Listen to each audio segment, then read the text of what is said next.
tiba-tiba dibilang gini, oh iya sudah ada persetujuan, nanti Pak Prabowo jadi presidennya, Pak Ganjar jadi wakil presidennya. Ini yang ngomong ki sopo yo? Lah aku kok ketua umumnya malah nggak ngerti. Coba, wes nggak usah didengerin. Bahwa nama sudah mengerucut itu memang seperti itu. Ya kita tunggu, tinggal momentumnya yang tepat. Kan Gibran sama dengan cawapres-cawapres lain yang diusulkan oleh partai politik seperti Pak Erlangga, Pak Erick Thohir, Pak Yusril Izzamil dan calon-calon lain yang diusulkan. Dan sepenuhnya kita tunggu saja apa yang menjadi keputusan Bapak Prabowo dan para ketua umum partai.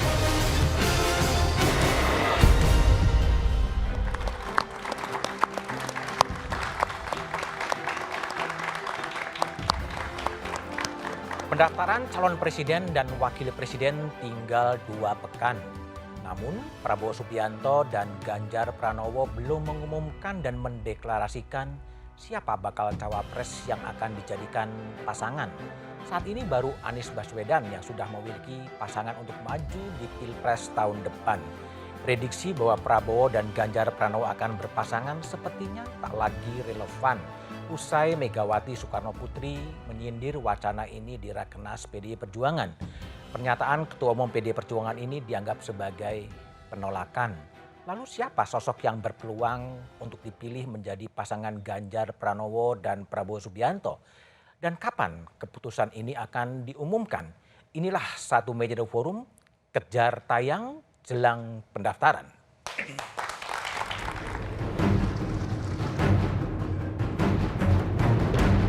Kalau ada cewek cakep, ada laki ganteng, tapi nggak sama-sama tune in, terus mau, digatuk-gatukkan gitu, ayo mau apa enggak? Tapi nggak semua ngomong, berarti ada yang mau. Payah anak buah saya. Beda Megawati, beda pula Prabowo Subianto. Bila Ketua Umum PDI Perjuangan gamblang menolak duet Ganjar Prabowo, Ketua Umum Partai Gerindra sekedar memberi sinyal. Semua oke. Dengan Ganjar maju terus. Dengan Ganjar pasti wakil juga, Pak. Yang penting Kalau Indonesia kemarin dengan maju. pertemuan dengan Indonesia maju. Oke, terima kasih. Bakal cawapres Ganjar dan Prabowo tak kunjung diumumkan dan dideklarasikan. Padahal pendaftaran pasangan capres-cawapres tinggal beberapa pekan. Meski demikian, nama-nama yang masuk dalam bursa bakal cawapres diminta bersiap. Dan waktunya kan masih ada waktu sampai 19 Oktober, jadi ya yang ada namanya siap-siap aja, semua punya kesempatan yang sama. Dan tentunya wakilnya kami berharap ada sosok anak muda. Justru anak-anak muda ini punya potensi dan belum punya banyak masalah. Capresnya tunggu, belum nanti dari Pak Prabowo. Kamu jangan mancing-mancing. Sejumlah nama yang masuk bursa pun mulai bersuara tentang tawaran posisi di RI2. Yang namanya tawaran itu banyak. Tawaran dari capres yang lain juga banyak.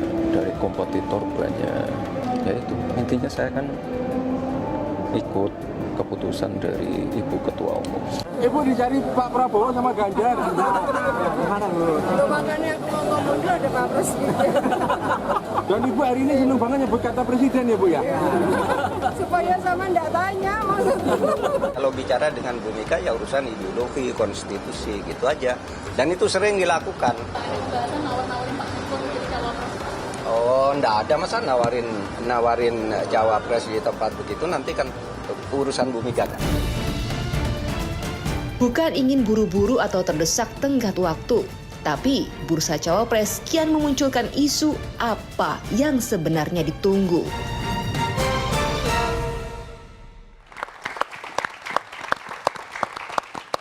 Siapa bakal cawapres dari Prabowo Subianto dan Ganjar Pranowo masih menjadi teka-teki, apakah itu akan kejar tayang menjelang pendaftaran. Itulah tema Satu Meja The Forum malam ini. Telah hadir di studio dari ujung sebelah kanan Mas Arawani Tomavi, Sekjen Partai Persatuan Pembangunan. Malam Mas Tomavi.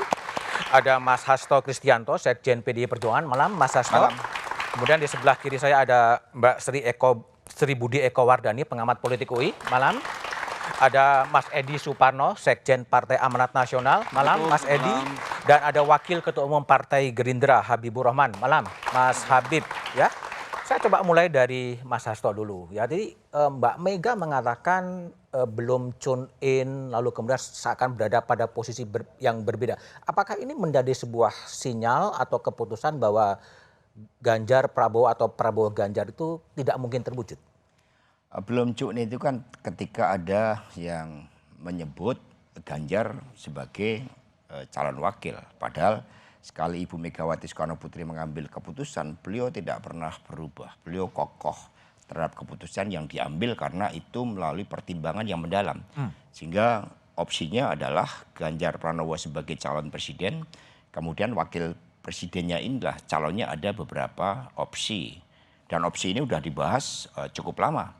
Dengan Presiden Jokowi 3 jam pernah membahas itu, kemudian pada tanggal 21 April sudah dibahas, dengan para ketua umum partai sudah sering menerima masukan, bahkan dari P3 juga nama-nama sudah dibawa. Siapa aja yang berkembang?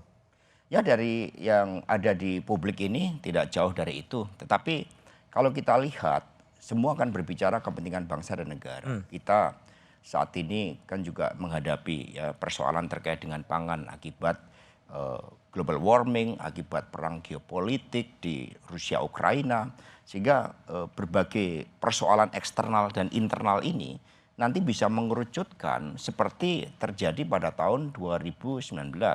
Secara empiris tiba-tiba muncul Kiai Haji Ma'ruf Amin. Bisa berubah total di ujung-ujung gitu? Berubah terhadap komposisi. Komposisi kerjasama partai politik bisa mengalami perubahan, tetapi posisi calon presiden tetap ya, ada Pak Ganjar Pranowo, ada Pak Prabowo, ada Pak Anies.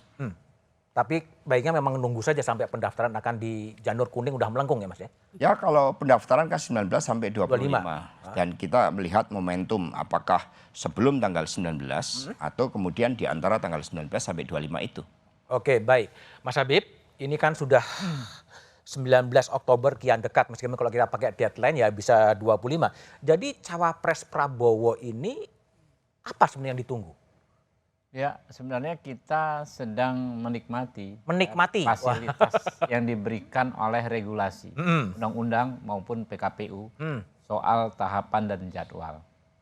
Jadi kita diberikan keleluasaan sampai tanggal 25 untuk menentukan cawapresnya Pak Prabowo. Dan kita dalam posisi yang bagus sekali. Kenapa? Banyak sekali putra-putra dan putri-putri terbaik bangsa yang layak dan mungkin dijadikan cawapresnya Pak Prabowo. Jadi ini adalah bukan kita kebingungan mencari orangnya, tapi kebingungan menentukan yang terbaik dari yang terbaik. Tapi makin banyak pilihan makin bingung nggak ya? Ya, jadi bingungnya bingung positif Pak. Oh, bingung positif. Bukan bingung kayak kita mau ditagih pinjol kan. Ini bingung justru ini banyak sekali stoknya. Kayak kita dan semua minta jadi cawapres gitu ya? Dan bukan. Seperti kita manajer sepak bola, kita menentukan striker mana yang paling bagus kita mainkan. Gitu. Dan situasinya di antara ketua umum partai politik nanti bisa dikonfirmasi ke Pak Edi ya. Ini rileks sekali. Tidak ada sandra menyandra, tidak ada harus mengharus, harus begini dan yang adalah musyawarah menuju mufakat. Itu yang terjadi saat ini. Jadi para ketum itu santai sekali. Toh deadline-nya nggak berubah, nggak akan dimajukan lagi lah. Ya, jadi mengerucut ke siapa belum tahu ya?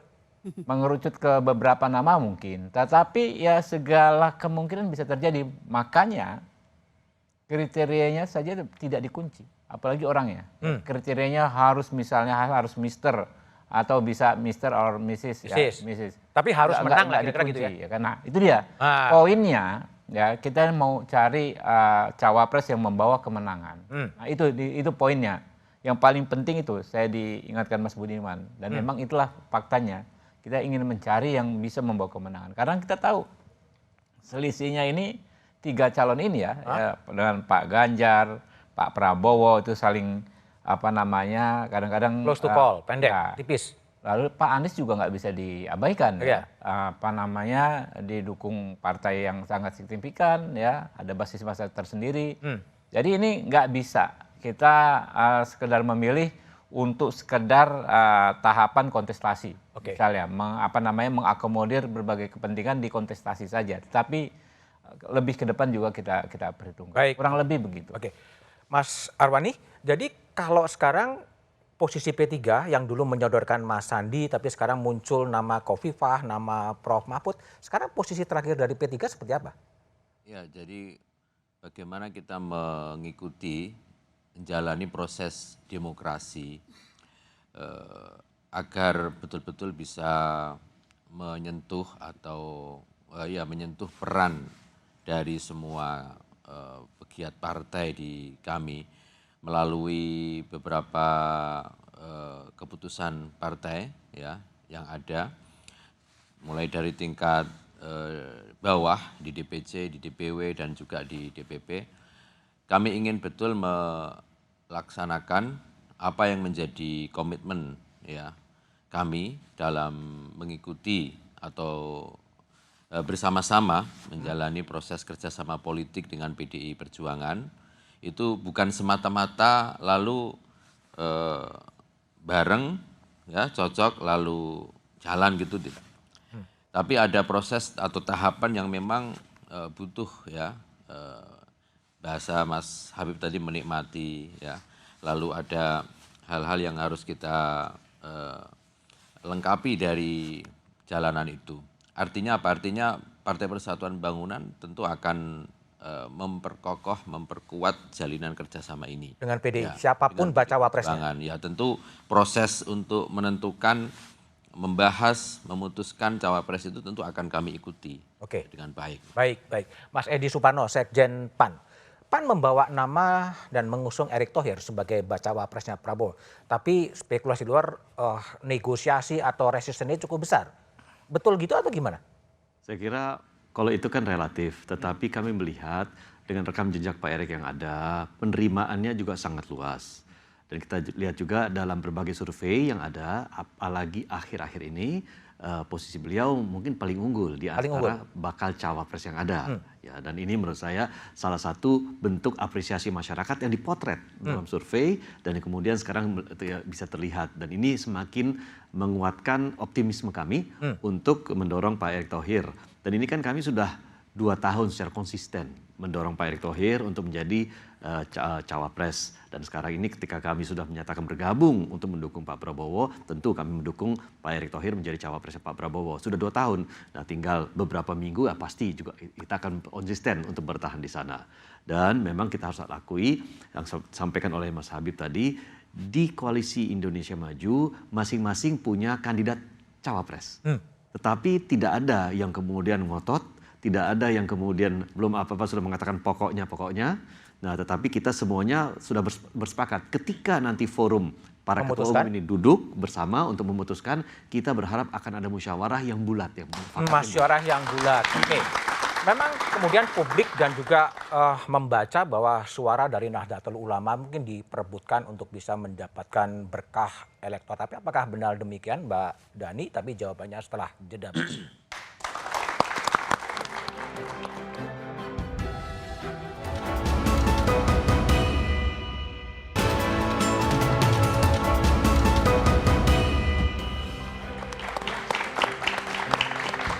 Masih bersama saya Budiman Tanrejo di Satu Meja Forum. Mbak Sri Budi Eko Wardani.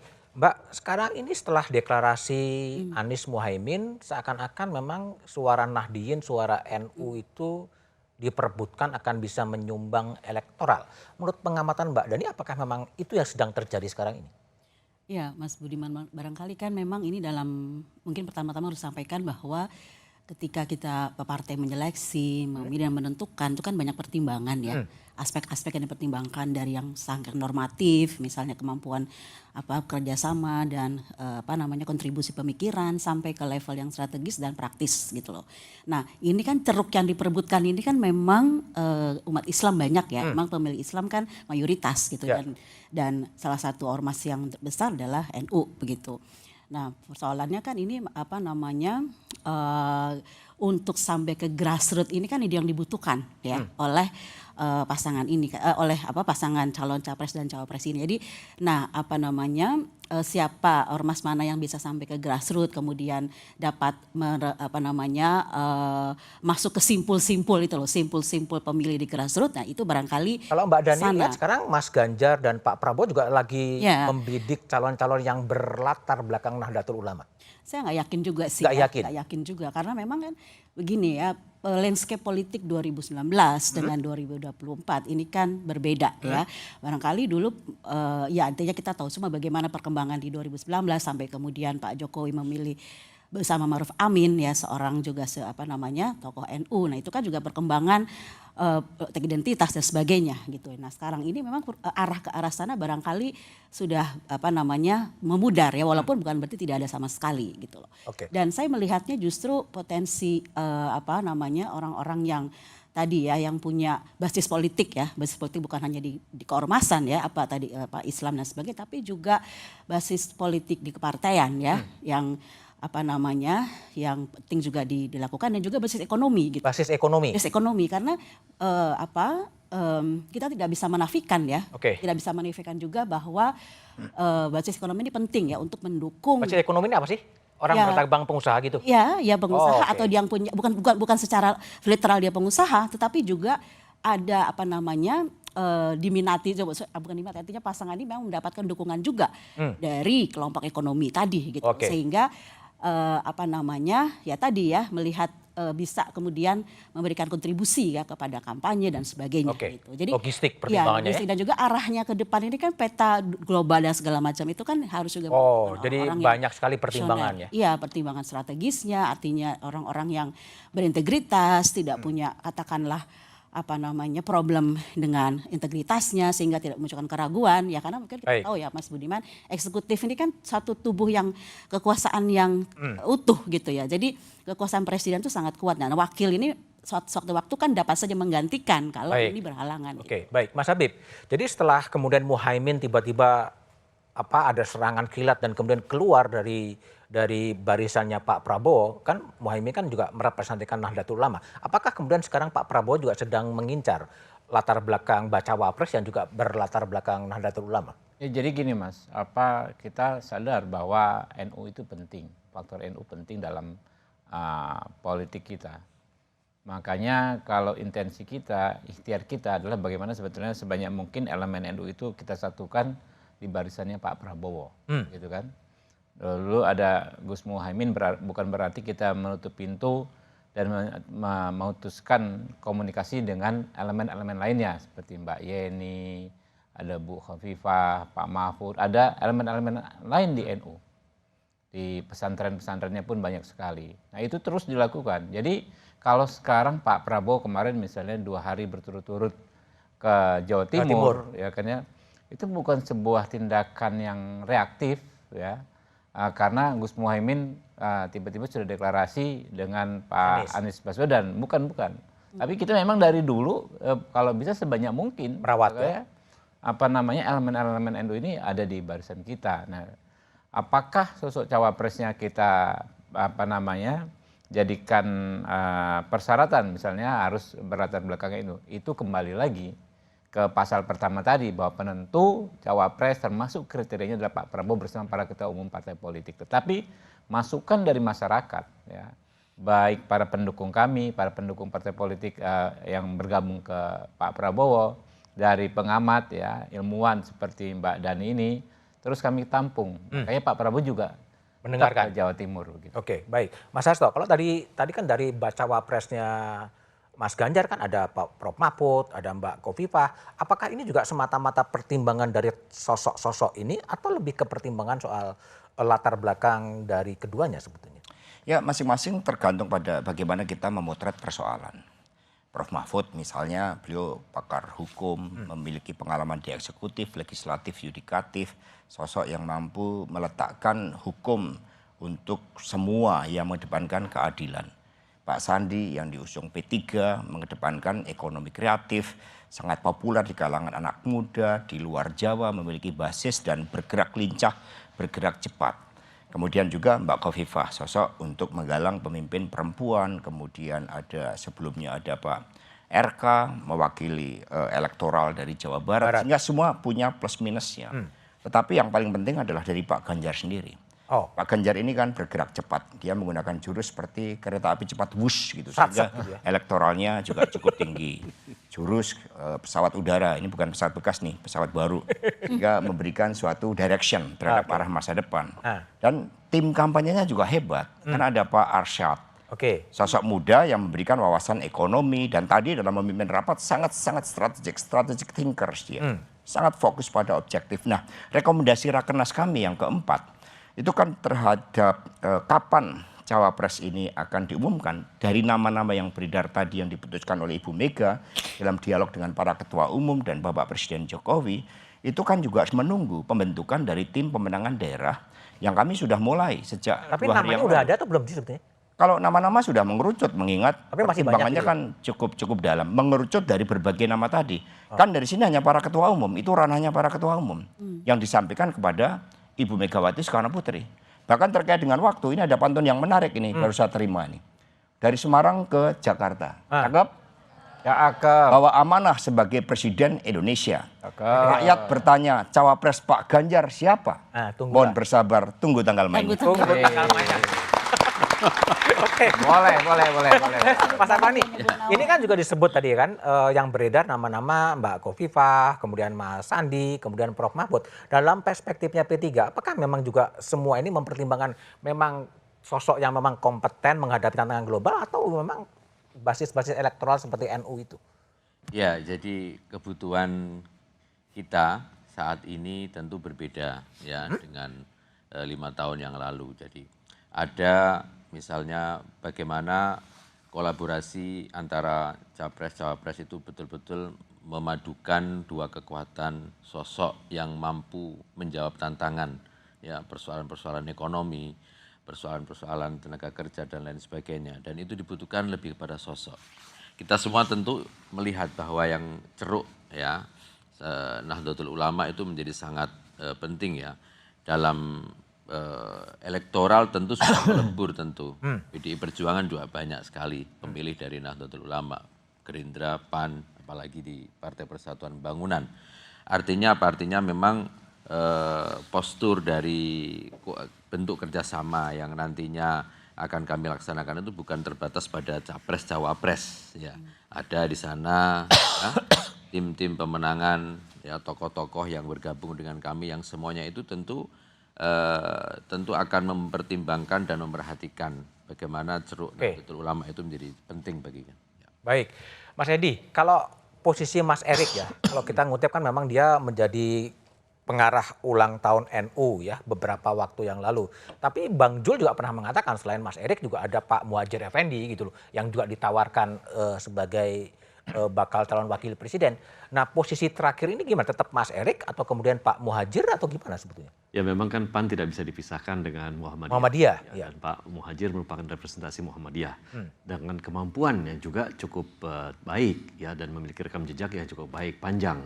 Nah dan inilah yang kemudian membuat kita mengusulkan kepada Pak Prabowo, Pak Erick Thohir dan di samping itu juga Pak Muhadjir. Tetapi memang kalau dilihat dari rekam jejak perjalanan PAN bersama Pak Erick Thohir itu sudah 2 tahun kita sangat intens dalam berbagai acara dan kami juga melihat perkembangan dari elektabilitas Pak Erick Thohir yang tumbuh secara konsisten, progresif tetapi konsisten dan mendapatkan momentum ya karena beliau boleh dibilang bertangan dingin menangani Asian Games dengan baik, sekarang PSI juga dengan baik dan kita lihat beliau itu tidak saja sebagai seorang komunikator yang baik, mampu membangun komunikasi dengan semua pihak yang baik, tetapi bisa masuk ke semua kalangan dengan baik. Nah inilah salah satu keunggulan yang kami merasa punya keyakinan untuk mendorong Pak Erick Thohir untuk ke Pak Prabowo. Yang kami khawatirkan cuma satu, Pak Erick Thohir keburu diambil oleh Mas Hasto.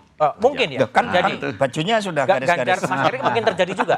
Sangat bisa kan? Sangat bisa dan kemudian PAN pindah lagi gitu. Oh enggak.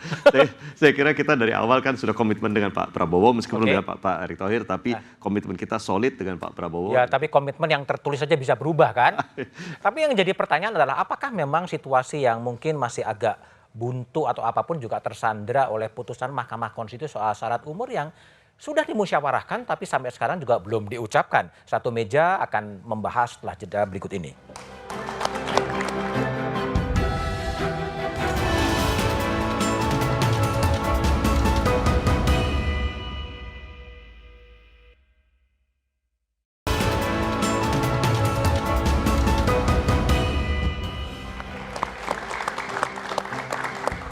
Masih bersama saya Budiman Tantorejo di satu meja The Forum. Mas Habibur Rahman, Wakil Ketua Umum Partai Gerindra.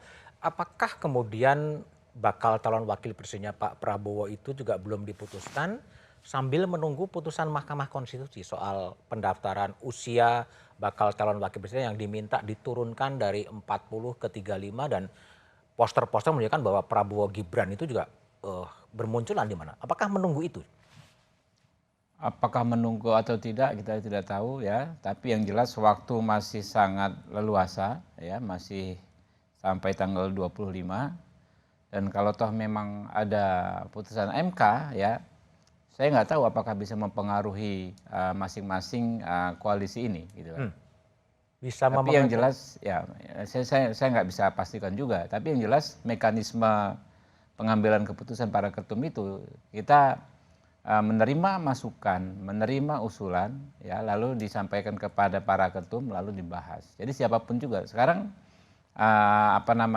sudah banyak nama disampaikan dan itu terus yang dibahas oleh para ketum. Termasuk Gibran. Saya juga nggak ngerti yang short listnya seperti apa, long listnya seperti apa, tapi semua usulan langsung disampaikan. Gitu. Tapi tidak menunggu putusan Mahkamah Konstitusi. Kalau secara proses menunggu saya menurut saya sih enggak. Yang jelas acuan kita adalah undang-undang. Ya adalah PKPU gitu. PKPU. Ya. Oke, baik Mas Hasto. Ini kan yang banyak juga disebut-sebut termasuk oleh Ketua Mahkamah Konstitusi sendiri soal pemimpin muda dan yang kemudian telunjuk diarahkan kepada Gibran Raka Buming Raka, Wali Kota Solo, putra Presiden Jokowi yang kader PDIP. Nah, seandainya kemudian Gibran ditawari untuk menjadi bakal calon wakil presiden, gimana posisi PDIP? Ya, PDI Perjuangan harus objektif karena kami partai yang mengemban nama demokrasi. Sehingga MK, termasuk Ketua MK dengan seluruh jajarannya itu harus betul-betul mengedepankan sikap kenegarawanan. Karena diuji dalam undang-undang itu, apakah undang-undang itu bertentangan dengan konstitusi atau tidak.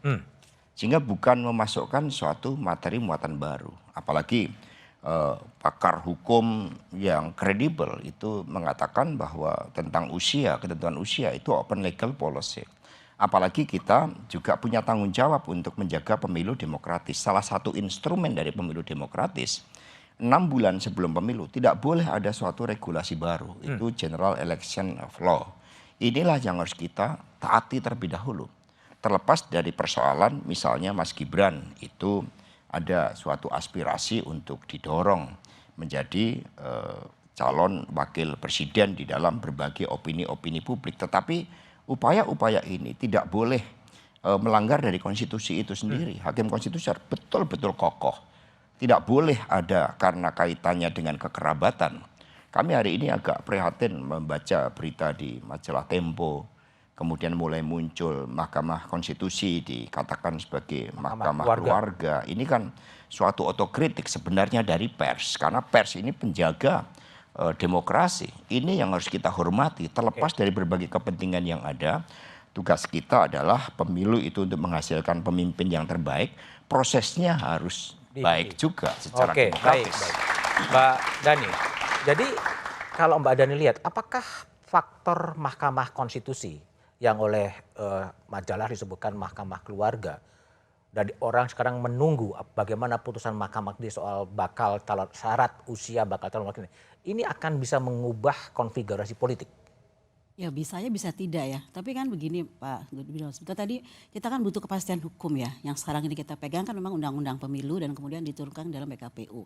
Waktu bagi partai politik untuk menggodok, menyeleksi dan sebagainya siapa bakal itu udah panjang ya. Maka sebetulnya saya aja sebagai pemilih itu sudah, ini apa sih yang ditunggu gitu ya dari bapak-bapak di sini tuh dari tadi tuh nggak ada yang mengerucut pada satu clue yang bisa kemudian menjadi sinyal bagi kami sebagai pemilih. Siapa yang jadi dipilih? Karena buat kita kan ini penting ya. Ini pemilu kampanye hanya 75 hari. Oke. Itu waktu yang tidak mudah bagi pemilih untuk memilih dari anggota DPR, DPD, DPRD, dan calon presiden, pasangan calon presiden. Jadi waktu untuk melakukan asesmen itu kapan gitu loh. Kalau tadi misalnya akan diumumkan tanggal 25 Oktober, misalnya ini last minute di pendaftaran, berarti kan pemilih cuma punya waktu berapa hari untuk siapa sih orang ini? Sebetulnya dia punya visi apa sih? Dia pernah bicara apa sih? Rekam digitalnya tentang isu HAM, isu ekonomi, isu lingkungan apa sih kan begitu ya? Kita sebagai pemilih cerdas kan harus juga kemudian melakukan asesmen. Tapi gini, Mbak Dhani kan juga sebagai doktor ilmu politik ya. Kalau membaca ini kelihatannya susah untuk kemudian menentukan siapa bacawa. Apakah memang saling intip, saling sandra? Sehingga saling menunggu siapa atau gimana? Ya, saya juga artinya kan ini proses seleksi internal partai yang tertutup ya. Ini kan yang kita kriteria dulu. Tertutup. Artinya dalam kamar gelap gitu. Iya. Tadi disebutkan Pak Habib ini ditentukan oleh Pak Prabowo dan ketemu partai saja. Kemudian Pak Bu Mega dan sebagainya. Loh, kita kan artinya partai ini kan proses ada konstituen, suaranya juga kemudian didatangi, dipilih untuk mencoblos. Tapi pada saat menentukan calon seleksi kok nggak diberikan misalnya konvensi kayak gitu ya. Dulu kan kita punya usulan untuk ada konvensi bakal capres sehingga pemilih itu juga punya preferensi begitu. Kira-kira ini akan dibawa kemana sih ke depan ini gitu loh. Jadi artinya gini, kita menurut saya isu tentang usia capres itu jangan menjadi katakanlah buat pemilih itu menjadi suatu yang ingin memberatkan pemilih juga gitu. Jadi kayak gosip. Saya nanya Mbak Dhani sebagai seorang scholar, ini sudah dimusyawarahkan kira-kira 2 minggu lalu. Tinggal diucapkan, tapi nggak diucapkan. Masuk angin kali ya. Masuk angin? Artinya kan. Angin siapa yang masuk? Iya makanya nih, angin siapa nih? Karena kita juga berharap Mahkamah Konstitusi, para hakim konstitusi itu betul-betul teguh ya. Bahwa ini usia itu kan urusan pengambil kebijakan di DPR. Open legal policy. Jadi pertimbangan kan pertimbangan banyak gitu ya. Aspek katakanlah tadi aspek kematangan dan sebagainya itu kan ada rasa akademiknya gitu loh. Tapi pada level Mahkamah Konstitusi kan dia apakah itu melanggar pasal mana yang dilanggar dari Undang-Undang Dasar 45 gitu kan. Pasal yang mana kalau tentang usia itu kan juga diatur oleh Mahkamah Konstitusi. Artinya menurut saya sih ini jadi kayak buying time gitu ya. Buying time. Buying time untuk apa? Ya tadi menentukan barangkali bisa aja nih nama yang digadang-gadang ini masuk gitu ya. Yang misal tadi Mas Gibran atau siapa gitu yang barangkali punya kaitan juga dengan figur Pak Jokowi supaya keberlanjutannya ada. Gitu. Kan bisa saja orang mengaitkannya ke sana gitu ya. Atau memang dengan keberlanjutan relawannya supaya kemudian juga bisa dikaitkan dengan artinya walaupun Pak Jokowi nggak hadir di periode ketiga, tetapi misalnya ada yang punya kaitan dengan keluarganya, itu kan bisa istilahnya itu motornya gerakan relawannya bisa hadir dan ya barangkali ada jaminan juga untuk di belakang layar melakukan. Baik, Mas Edi. Jadi kalau tadi penjelasan Mbak Dhani, apakah kemudian Pak Prabowo juga belum bisa firm menentukan bakal calon wakil presidennya? Apakah juga karena ada faktor Pak Jokowi? Saya kira kalau memang melihat hal ini, untuk menentukan pemimpin itu butuh waktu yang panjang dan kehati-hatian. Apalagi sekarang kita berbicara calon pemimpin yang akan kita pilih, Pak Prabowo dan wakilnya, siapapun Pak Prabowo mempertimbangkan sebagai wakil dan akan dibahas bersama-sama dengan para ketua umum parpol pengusung. Saya kira itu tidak bisa diputuskan secara ringkas, secepat, hanya karena ada desakan waktu. Memang kita masih punya waktu, tetapi memang yang harus dilakukan adalah keputusan itu harus dibuat secara sangat matang, mengingat kita ini adalah calon pemimpin untuk 5 tahun akan datang, dan tidak hanya sekedar untuk menang, tetapi untuk bagaimana nanti memerintah bersama-sama. Jangan sampai nanti di tengah jalan banyak kepala-kepala daerah misalnya baru 2-3 bulan mereka bersama-sama tiba-tiba sudah tidak berbicara lagi. Sudah tidak bisa sinergi lagi. Hanya karena di awalnya mereka bersepakat untuk menang. Tetapi tidak tahu ketika nanti memerintah bagaimana kelanjutannya. Saya kira ini menjadi salah satu pertimbangan Pak Prabowo dengan para ketua umumnya yang ada dalam koalisi Indonesia Maju untuk berhati-hati sekali untuk mengkaji secara detail bagaimana kita kemudian memutuskan siapa yang akan menjadi cawapres beliau. Tanpa ada intervensi siapapun. Tanpa ada intervensi dari siapapun termasuk Presiden Jokowi? Yes, tidak ada. Oke, Mas Armani. Jadi kalau dalam pandangan Partai Persatuan Pembangunan selain Mas Sandi, siapa sih kira-kira daya yang bakal calon wakil presiden yang punya daya tarik elektoral yang cukup signifikan untuk mendampingi Mas Ganjar? Ya, dalam bacaan dan pandangan P3, sosok Mas Sandi memang sudah kami pertimbangkan ya. Baik dari rekam jejak, beliau juga sudah pernah mengikuti perhelatan Pilpres dan juga kemampuan beliau. Tentu di luar itu kami juga membuka ya, menghormati partai-partai lain yang tergabung dalam kerjasama politik dengan kami untuk misalnya menyampaikan usulan nama-nama. Tentu kami atau kita punya banyak ya stok putra-putri terbaik bangsa ini yang tentu akan bisa melapisi dan mendampingi Mas Ganjar nantinya selain meraih kemenangan juga tentu bisa melanjutkan pembangunan-pembangunan yang ada di Indonesia ini dengan lebih baik gitu. Itu juga tidak menunggu semacam restu dari Presiden Jokowi gitu? Bukan restu ya, tetapi bahwa sosok atau posisi Pak Jokowi tentu akan menjadi bagian yang oleh kami ya kita dengar ya, kita tentu juga meluangkan untuk bicara dengan beliau, posisi beliau yang sekarang ini sebagai kader PDI Perjuangan dan juga orang atau sosok yang paling ya mempunyai kemampuan atau punya ruang lebih ya dalam pembacaan politik di Indonesia sekarang ini ya, posisi beliau. Jadi sangat wajar jika kita mendengar apa yang menjadi masukan dari Presiden Jokowi. Ya, terkait dengan siapa cawapres Pak Ganjar nantinya. Oh ya. Bakal calon wakil presiden memang masih harus ditunggu. Mungkin akan muncul kejutan-kejutan baru ya kita tunggu saja. Tetapi apakah soliditas partai koalisi akan bertahan? Satu meja akan membahasnya setelah jeda berikut ini.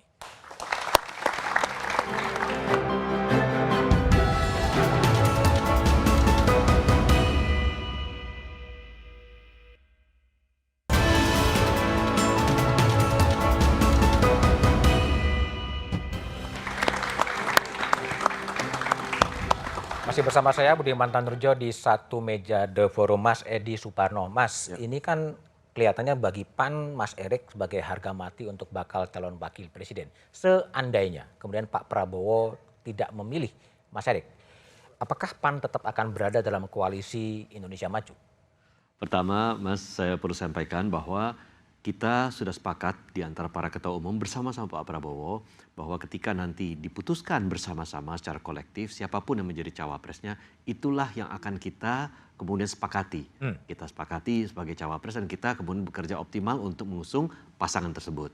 Jadi bagi kita, andai kata Pak Erik tidak terpilih, tetap kita akan bertahan bersama-sama Pak Prabowo karena bagi PAN ini kita sudah punya perjalanan historis yang panjang dengan Pak Prabowo. 2014, 2019, sekarang 2024. Jadi bagi kami sekarang bekerja dengan Pak Prabowo, dengan teman-teman dari Gerindra dan partai-partai lain yang bergabung di dalam koalisi Indonesia Maju, itu sudah merupakan komitmen kuat, solid, apalagi waktunya kan sekarang tinggal yang tadi Bu Dani katakan, kampanye 75 hari dan sangat singkat, dan kita memang sudah punya nafas yang sama kurang lebih dengan Pak Prabowo. Nafas yang sama, baik. Mas Arwani, juga kelihatannya kan tetap Sandi. Tapi seandainya kemudian Pak Ganjar atau Ibu Mega atau koalisi dalam kemudian memilih bukan Pak Sandi, apakah komitmen dari P3 tetap bersama dengan PDI Perjuangan atau juga akan berpaling? Ya, jadi pilihan ke Mas Ganjar ini adalah upaya ikhtiar P3 meningkatkan kepercayaan kita kepada Mas Ganjar dari kerjasama kita di Jawa Tengah, Mas Ganjar dengan Gus Yassin, kita tingkatkan pada tingkat nasional. Jadi kami sudah 5 tahun bekerja dengan Mas Ganjar, PDI Perjuangan dengan Partai Persatuan Pembangunan, dan alhamdulillah berjalan dengan baik. Tentu ini akan kita lanjutkan di tingkat nasional. Itu ya. Oke, kalau Mas Habib, ini kalau Pak Prabowo kan kelihatannya memberikan harapan kepada banyak tokoh, kepada Mbak Khofifah menyatakan minatnya, kepada Mbak Yeni juga mengatakan oke. Sebetulnya kalau menurut bacaan Mas Habib pribadi akan kemana sih berlabuh Pak Prabowo itu nanti? Sepertinya Mas Budiman bisa lebih cepat tahu nih. Kadang-kadang wartawan lebih mengerti daripada kita kan. Ngeles. Ya, Mas Hasto ya, dalam, kadang-kadang. Jadi begini, kan ada apa namanya persoalan-persoalan yang memang domainnya para ketum. Itu fakta politik. Ya. Partai politik apapun. Ya. Walaupun kita kritik, tapi mungkin itu juga salah satu mekanisme untuk survive partai politik ini. Ya. Apakah itu negatif? Kita bisa diskusikan nanti. Oke. Seperti tadi disampaikan Mbak Dani ya. Tapi de facto ini terjadi di semua partai politik, setidaknya di masa reformasi ini, ya kan? Ada level-level itu yang merupakan domain para ketum. Mungkin untuk mencegah intervensi, mencegah money politik dan lain sebagainya. Itulah faktanya yang terjadi. Nah, soal banyaknya tokoh itu merupakan gaya politik Pak Prabowo yang merangkul. Merangkul semuanya. Pak Prabowo itu merangkul. Jadi terlepas apakah ini akan menjadi cawapres atau bukan, ya keinginan Pak Prabowo merangkul. Karena kan kita tidak bisa ya mengelola Indonesia ini sendiri saja. Oke. Ya mau jalan sendiri saja. Terlepas nanti jadinya bagus, yang penting hubungannya baik. Bagus atau tidak bagus, tetapi hubungannya baik. Kita ingat Pak Prabowo pernah ketemu hampir semua ketum partai politik sebelum terbentuknya koalisi-koalisi ini. Bahkan ketika waktu itu misalnya Pak Surya Paloh sudah punya capresnya Pak Anies, masih bertemu gitu kan. Jadi jangankan dengan orang yang punya potensi menjadi cawapres, dengan sosok yang sudah jelas-jelas rival politik saja tetap berteman dan berkawan. Baik. Mas Hasto, kalau Pak PDIP ini sering membicarakan soal momentum, ya sebetulnya momentum kapan Mas Ganjar dengan bacawa pres itu akan diumumkan? Ya tadi Mbak Dita kan sudah menyampaikan waktunya itu nanti hanya 75 hari kampanye, sehingga sangat singkat. Maka segala sesuatunya harus well prepare. Yang pertama, dalam rekomendasi Rakernas itu konsolidasi dari tim pemenangan nasional, termasuk pembentukan di daerah-daerah itu kami percepat. Kemudian yang kedua, koordinasi antara tim pemenangan dengan badan pemenangan pemilu setiap partai politik. Karena ini pemilu serentak, pileg dan pilpres sama-sama. Yang ketiga, visi, misi, program, agenda strategis harus diuji publik dulu dengan para pakar. Kami Sabtu Minggu besok konsinyering untuk membahas visi misi dari Pak Ganjar Pranowo. Dan kemudian yang keempat itu juga dengan melihat dinamika politik nasional. Nah, kelebihan dari kami, partainya sedikit. Lebih gampang. Sehingga lebih mudah dan sudah bonded. Sewaktu-waktu berkonsultasi dengan Pak Jokowi mudah, dan kalau dari apa yang disampaikan oleh Ibu Mega ke saya, nama itu sudah mengerucut, tinggal menunggu momentum. Berapa? 2, 3, 1? Tinggal udah mengerucut ke arahnya ke 1. Oh, ke 1. Ya arahnya sudah ke 1, udah mendekati 1. Siapa? Ya dari Ibu yang bersama para ketua umum mandatnya. Jadi momentum itu yang kami desain, elemen of surprise-nya ini yang kami desain. Ya, kita tunggulah kapan elemen of surprise akan muncul. Mbak Dani, kalau Mbak Dani lihat sampai kepada 19 Oktober atau 25 Oktober, masih solidkah partai politik itu nanti mendaftarkan sampai janur kuning melengkung? Ini curiganya nih Mas Budiman, ini kayaknya mungkin cawapresnya belum diumumkan karena mungkin menunggu, mungkin ada yang lain hati gitu. Kemungkinan ya. Ini kan pertemuan ya misalnya Partai Demokrat, apakah sudah firm betul di koalisinya Pak Prabowo? Loh, kenapa kok tiba-tiba ya mungkin tiba-tiba ketemu sama Pak Jokowi gitu kan, apakah akan ada ya namanya ini kan masih punya peluang ya, barangkali saja tidak harus menjadi cawapres cawapres ya, tapi barangkali nanti kan potensi katakanlah kemenang dari survei katakanlah dari Pak Ganjar lebih tinggi gitu ya, barangkali itu juga menjadi opsi kalau misalnya nanti bergabung, apakah ada kemungkinan menteri dan sebagainya gitu. Tapi kalau melihat situasi hari ini sih tampaknya sih mungkin udah firm ya, kecuali memang firm apanya? Partainya sih, koalisinya itu, kan kalau tidak akan berubah. Kalau dari komposisi ini kan sudah suara ya, sudah memenuhi gitu kan. Nah tadi makanya tinggal apakah ada kemungkinan transaksional yang harus terjadi misalnya tadi ya, apakah ada peluang untuk diberikan jabatan ini dan sebagainya gitu. Ada kemungkinan bergeser lagi?